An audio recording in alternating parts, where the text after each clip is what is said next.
कि जब से वक्फ बिल पास हुआ है, हम कितनी भी एनालिसिस करें और जिनको एनालिसिस करनी है, जैसे आप हैं या फिर और लोग हैं जो इसमें जुड़े हुए हैं, राजनीति में हैं, जिनका ये दायित्व तो बनता है कि बहुत अच्छे से चीज़ों को समझा जाए और उसके बाद बिल पास हो।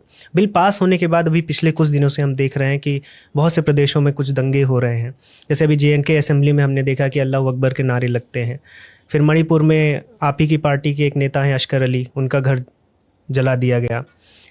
तो यहाँ पर मुझे ये भी समझना है, क्योंकि ठीक है हम पास्ट में जाते हैं, इतिहास की बात करते हैं और फिर जो प्रेजेंट में बहुत सी चीज़ें खराब हो रही हैं उनको सही करने के लिए हम एक बिल पास करते हैं।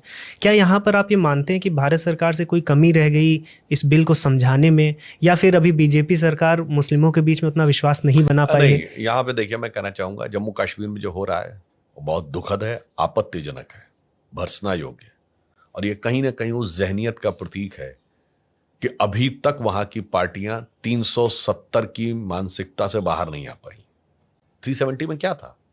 यही होता है कि भारत की संसद से कोई भी कानून पारित होगा वो जम्मू कश्मीर पे लागू नहीं होगा तब तक जब तक जम्मू कश्मीर की विधानसभा उसे लागू ना करे। यानी भारत में एकमात्र राज्य था जहां की विधानसभा संवैधानिक दृष्टि से संसद से ऊपर थी।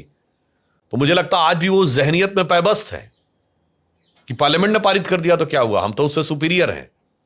परंतु अब यह वक्त बदला, और जो लोग ये कह रहे हैं, मैं पूछना चाहता हूं संविधान के तथाकथित रक्षकों से, अगर राज्यों की विधानसभाएं संसद से पारित कानून के विरुद्ध बोलती या प्रस्ताव पारित करती हैं तो संविधान खतरे में है कि नहीं? संवैधानिक दृष्टि से संसद से पारित किसी कानून के विरुद्ध किसी राज्य विधानसभा को बोलने का अधिकार नहीं है, ठीक वैसे ही जैसे किसी राज्य विधानसभा से पारित किसी कानून के विरुद्ध किसी नगर पालिका या जिला पंचायत को प्रस्ताव पारित करने का अधिकार नहीं है। बहुत क्लियर कट 74th और 73rd कॉन्स्टिट्यूशन अमेंडमेंट के बाद 3 टियर ऑफ गवर्नमेंट है, राजीव गांधी के जमाने में हुआ था। सेंट्रल, स्टेट और डिस्ट्रिक्ट, तीनों की पावर्स डिफाइन है, पर डिस्ट्रिक्ट गवर्नमेंट कभी भी सेंट्रल गवर्नमेंट के अगेंस्ट, स्टेट के अगेंस्ट नहीं जा सकती और स्टेट गवर्नमेंट सेंट्रल के अगेंस्ट नहीं जा सकती। संविधान को आप धज्जियां उड़ा रहे हैं अगर इस प्रकार की बात कर रहे हैं, तो राजनीति के लिए कुछ भी करेंगे। अब देखिए, जो आपने बात कही समझाने की बात नहीं है, यहां भड़काने की बात है।